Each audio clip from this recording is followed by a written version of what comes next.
Pelaksanaan ajang Pekan Olahraga Provinsi Porprov ke-13 resmi digelar, Oku Raya menjadi tuan rumahnya.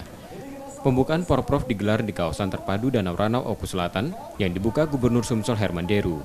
38 cabang olahraga diperlombakan yang diikuti ribuan atlet berasal dari 17 kabupaten dan kota di Sumatera Selatan.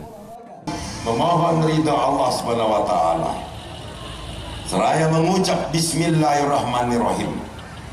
Pekan Olahraga Provinsi Sumatera Selatan ke-13 yang diselenggarakan di Oku Raya dibuka dan akan ditutup di Oku Selatan. Dengan ini saya nyatakan dimulai.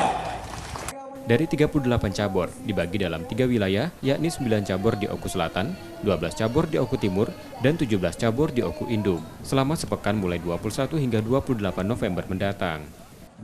Kepada pemerintah provinsi, kami mengucapkan terima kasih yang sebesar-besarnya atas kepercayaan yang telah diberikan, khususnya dalam pelaksanaan Porprov ke-13 ini tahun 2021, Oku Raya dipercaya sebagai tuan rumah.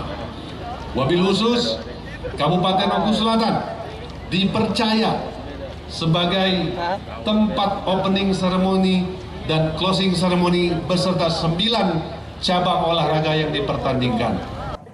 Bupati Oku Selatan Popo Ali mengatakan akan menjadi tuan rumah seoptimal mungkin. Setia Budi, Kompas TV, Ogan Komering Ulu Selatan, Sumatera Selatan.